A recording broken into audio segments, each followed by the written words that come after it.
दोस्तों एक motorcycle mechanic था जो कि एक सेठ के यहाँ मुलाजमत करता था। वो अपने काम में मसरूफ था कि अचानक उसके कानों में आजान की आवाज पड़ी। जैसे ही उसने आजान सुनी तो उसने अपना सारा काम वहीं छोड़ दिया और नमाज के लिए जाने लगा। उसके सेठ ने उसे यूं काम छोड़कर जाते देखा तो बोला कि अरे भाई कहाँ जा रहे हो। नौजवान मुलाजिम ने जवाब दिया कि जी उस्ताद जी, नमाज का टाइम हो गया है, इसलिए मैं नमाज अदा करने जा रहा हूँ। ये सुनते ही उसका मालिक गुस्से में आ गया। कहने लगा कि तुमने ये तो रोज का मामूल बना रखा है, रोजाना काम छोड़कर नमाज के लिए चले जाते हो। तुम्हें पैसे मैं काम करने के देता हूँ, नमाज पढ़ने के नहीं। मुलाजिम ने बड़े ही अदब और शराफत से जवाब दिया कि उस्ताद जी, लेकिन नमाज भी तो जरूरी है, उसे भी तो कज़ा नहीं किया जा सकता। उसका मालिक अब और भी ज्यादा गुस्से में आ गया और बोला कि मियाँ, अगर यहाँ नौकरी करनी है तो मुझे तो काम चाहिए। अगर नमाज पढ़ने का ज्यादा ही शौक है तो जाकर किसी मस्जिद में पनाह लो और नौकरी छोड़ दो। अब नौजवान सोच में पड़ गया कि अब या तो उसकी नौकरी जाएगी या फिर नमाज कज़ा होगी। उसने तैयार कर लिया कि वो इस मामूली सी नौकरी के लिए अपने रब को नाराज नहीं कर सकता। उसने अपने औजार वहीं फेंके और ये कहते हुए वहां से चल दिया कि वो नौकरी छोड़ सकता है लेकिन नमाज नहीं। वो मस्जिद पहुंचा और नमाज अदा करने के बाद रो रो कर अल्लाह से दुआ मांगने लगा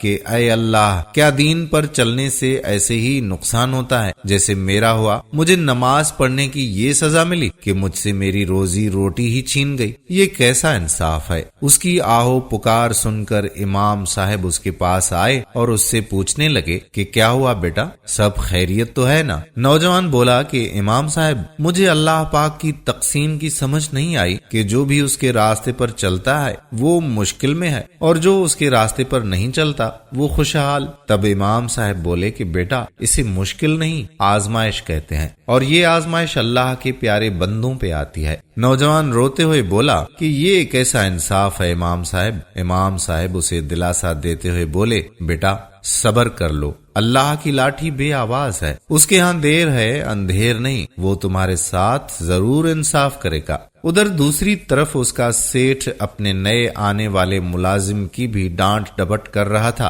कि तुम क्या नहुसत हो, इतना सुस्त काम क्यों करते हो, थोड़ा जल्दी काम चलाओ, और भी काम अभी बाकी है। ये सुनकर नए आने वाले मुलाजिम ने भी उसे उसी लहजे में जवाब दिया, उस्ताद जी, मुझे तो इतना ही काम आता है, करवाना है तो करवाएं, वरना मैं जा रहा हूँ, यहाँ और भी काफी दुकानें हैं, मैं कहीं और काम कर लूंगा। ये कहते हुए वो भी उसकी नौकरी को लात मार कर वहां से चला गया। तभी सेठ का दोस्त वहां आन पहुंचा और कहने लगा कि क्या हुआ, उस बेचारे पर इतना गुस्सा क्यों कर रहे हो। सेठ कहने लगा कि तुम नहीं जानते इन मुलाजिमों को, ये बहुत काम चोर हो गया है, इन्होंने तो मेरा जीना मुहाल कर दिया है। पिछले चंद दिनों से इतनी कमाई भी नहीं हुई कि दुकान का पूरा निजाम कर सकूं। उसका दोस्त उसे दिलासा देते हुए बोला कि फिक्र ना कर, सब ठीक हो जाएगा। अच्छा ये बताओ कि तुम्हारा वो पुराना मुलाजिम कहीं नजर नहीं आ रहा, वो कहाँ चला गया। सेठ कहने लगा कि भाई क्या बताऊं, उसे तो काम से ज्यादा नमाज की फिक्र रहती थी। अब तुम ही मुझे बताओ कि काम ज्यादा जरूरी है या नमाज। उसका दोस्त उसे समझाते हुए बोला कि देखो भाई, बाज औकात हमारा रिस्क किसी ऐसे शख्स से मंसूब होता है जिसे हम नाकारा समझ लेते हैं। तुम्हारा रिस्क भी उस लड़के से मंसूब था जिसे तुमने नमाजों की वजह से निकाल दिया है। क्या पता वो सब बरकतें नमाज की वजह से हों। तुम्हें चाहिए कि तुम अपने उस मुलाजिम से माफी मांगो और उसे वापस काम पर बुलाओ